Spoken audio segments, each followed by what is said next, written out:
Perfect. Perfect. Perfect.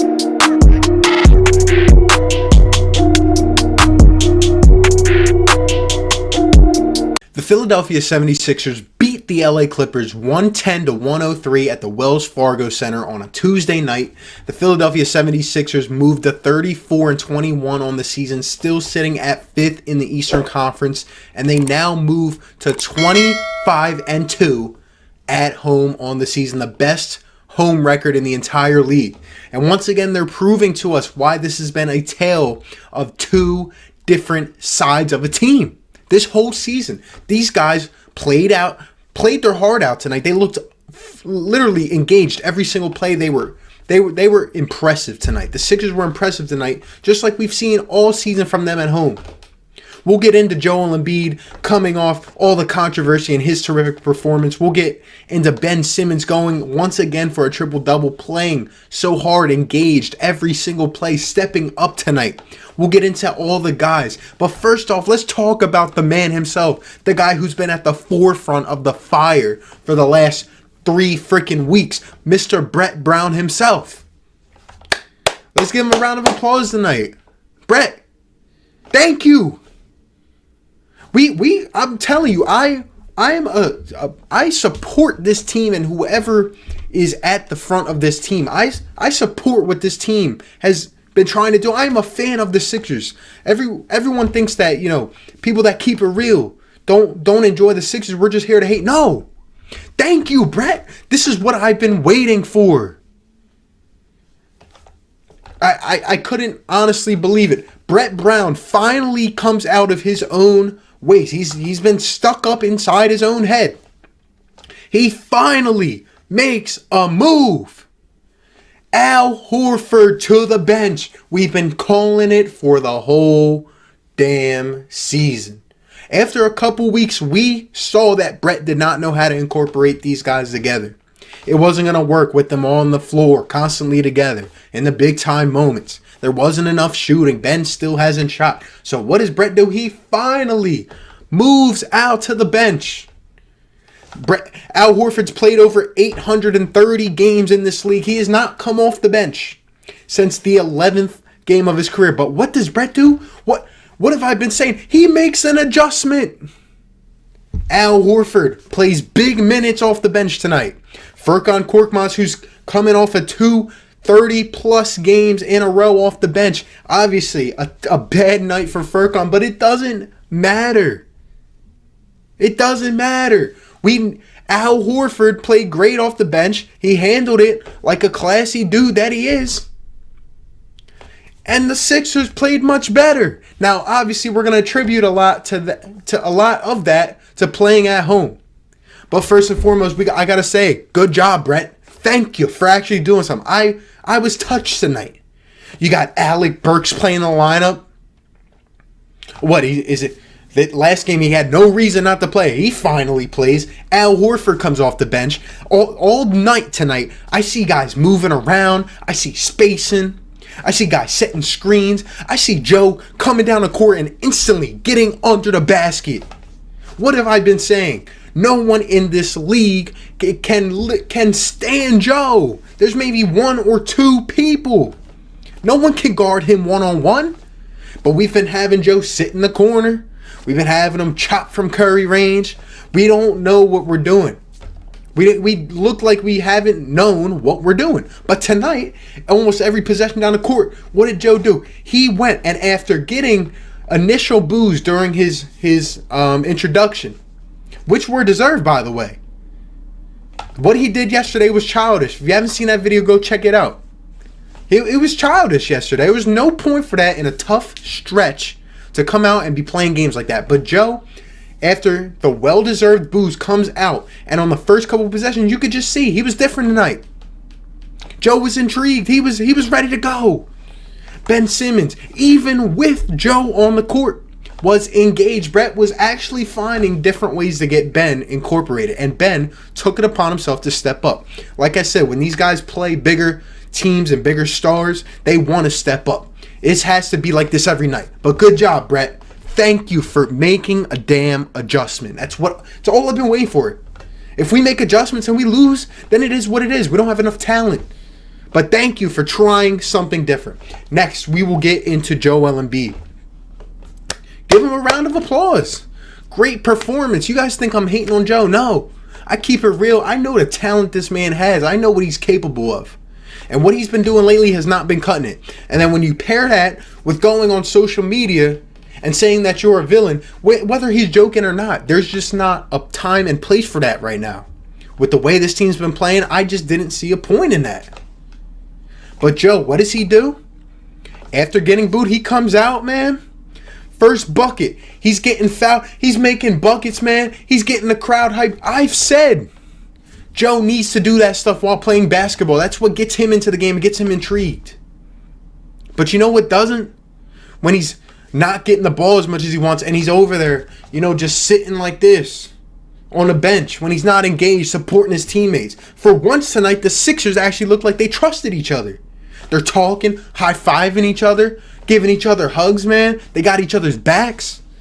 Where has it been? Where? Joe, what a freaking performance, man.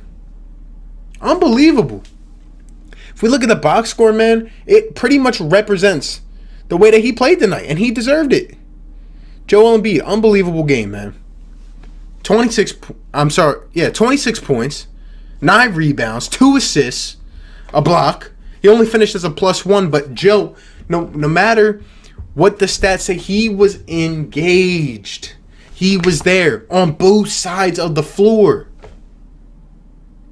Any guy that came in the paint, they weren't coming in the paint. They did not want to finish on Joel Embiid. Any guy, they knew Joel's presence was there tonight. You could just feel it. You could watch it. Joe didn't get in the way, man. And on offense, he was down there in the post where he should be. He got to the line 13 times. Joe played great tonight. It actually showed me that these guys maybe could go together. Your first 2 superstars, Joel and Ben, both played great tonight. Ben Simmons shot the ball 22 times, 12 for 22, 26 points, 12 rebounds, 10 assists, another triple-double for Ben. Let's not forget this guy doesn't even shoot the ball. He is capable of doing this every single night. And when he gets a jump shot, like I've said, beware. The league should be on notice. Ben Simmons is a superstar in the making. Let me just tell you that. Both of those guys feeding off each other's energy, moving around, getting involved. I saw Ben Simmons cutting to the basket every time. I saw Joe getting offensive rebounds. Ben was in there every possession. On the defensive side, Ben, unbelievable. Like I said, he's turned into an all-defender. I see him trying to pickpocket people. Kawhi Leonard had a good game, What do you have, 30 points. 30 points for Kawhi, but actually a somewhat quiet 30. I mean, he was getting buckets, but to hold Kawhi to 30, and we'll talk about Paul George, but he was pretty much nothing. I'd say this was a good defensive game from the Sixers. Overall, they played well. Ben Simmons, great game. He's engaged. He's taking the shots, man. We want you to be engaged. If you're missing, that's okay. Just keep being aggressive. Joe and Ben, unbelievable tonight. Joe coming off the whole controversy thing. He earned back some of the respect tonight. We gave him the ovation he deserved because he played well. Now, what I will say is that it should not take, a whole controversy. It should not take fans telling you on Twitter that you should be traded for you to come out and play like this. Earlier in the season, you were playing like crap too, and it took a Shaquille O'Neal and a Charles Barkley making fun of you on TNT for the whole world to see for you to come out and put up 38 against the Boston Celtics. Now it takes all this crap for you to come out and play like you want it. We were never mad if you had an off night, Joe, but you haven't been playing like you wanted it. Tonight you played like you wanted. That's what I need to see. Brett, whether he got these guys up or they were just tired of everyone talking about him. They played well. Tobias, another great game. Plus 18, 17 points, 12 rebounds for the freaking Tobias Harris.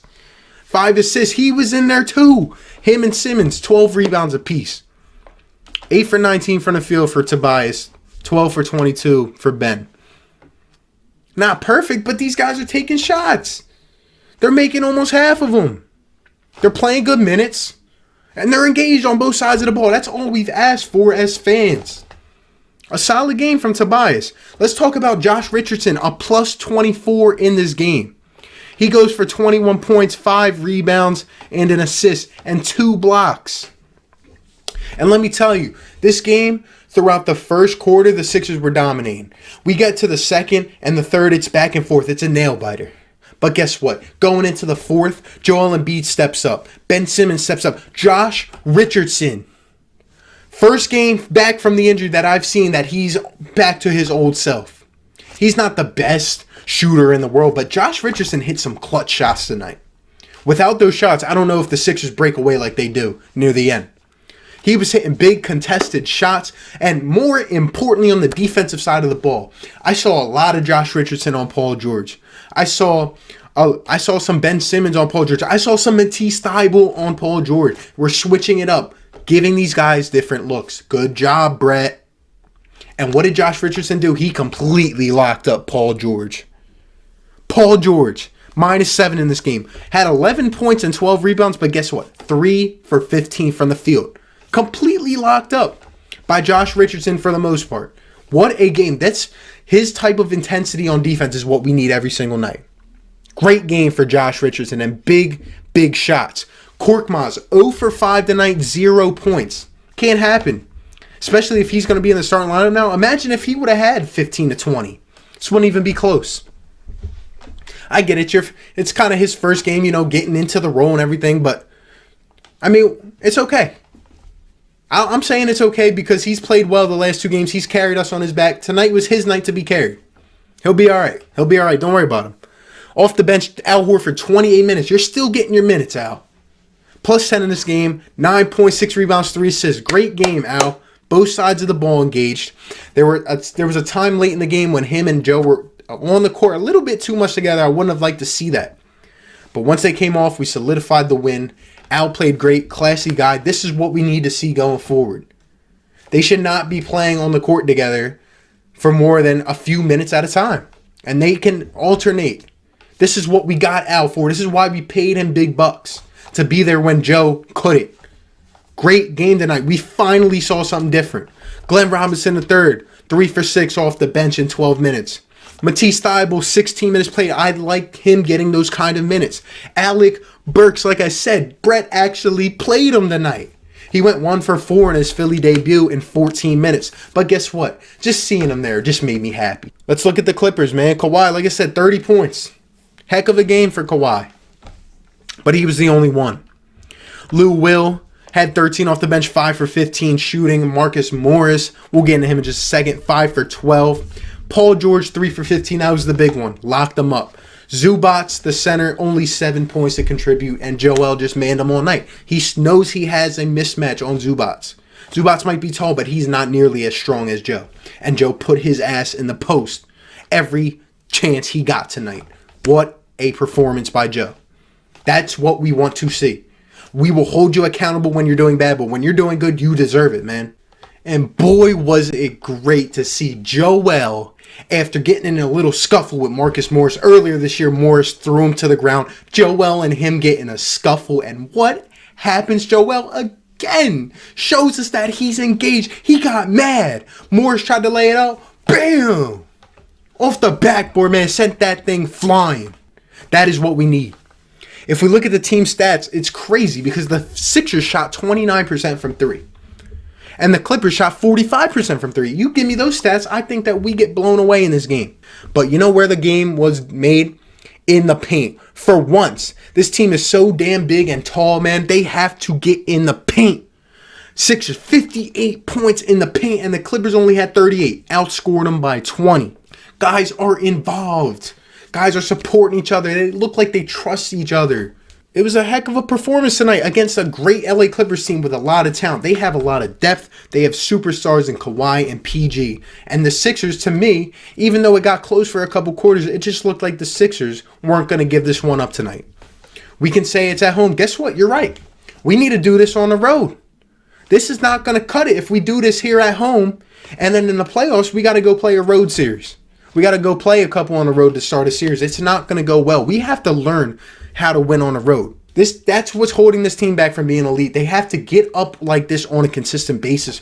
Brett has to continue to do this. He's finally made an adjustment, which gives me hope. But guess what? As I always bring it back to reality, I'm not going to overreact. I'm not going to. It might sound like I'm excited, and I am, because after lowering my expectations, I finally had something to get excited about tonight, because he finally made an adjustment. The Sixers would have kept playing the way they always do and they just won at home, I would have been like, okay. But he finally made an adjustment. Will this continue? I don't know. I still don't think Brett's the guy going forward. I don't think he's the man for this team to get us to that next level, to get us to that championship level. I do think we have the talent here. I don't know if Brett's the one to put it all together. But tonight he finally made an adjustment. Looked like he knew half what he's doing, honestly. He looked like an all right coach tonight. 5th in the Eastern Conference. Pretty much unbeatable at home. And now we get to rest up for a little bit off a big win against the Clippers. We beat the Bucks at home this year. We beat the Lakers at home this year. We beat the Clippers at home this year. There's no one in this league, talent-wise, that this team cannot contend with. But it goes back to accountability, intensity, getting up for each and every game. I got to continue to see that from these boys. But the fans should be happy tonight. Brett Brown finally makes adjustments as a coach. Al Horford's finally coming off the bench. Joel Embiid plays hard. Can he continually do this? Well, do we have to get him fired up? The fans have been holding him accountable. It's time for your own coach to hold you accountable, your own organization. Ben Simmons, another triple-double, man, and just up and down. A great game tonight. Way to play hard tonight, boys. Let me know down below what you're thinking about this game. Any thoughts you got? Let me know if you think Brett Brown is the answer. Let me know what you saw from Joe and Ben tonight and all the rest down in the comments below. Appreciate y'all. Like and sub. Thanks for stopping by, and I'll catch you on the next one, man. Peace. Perfect.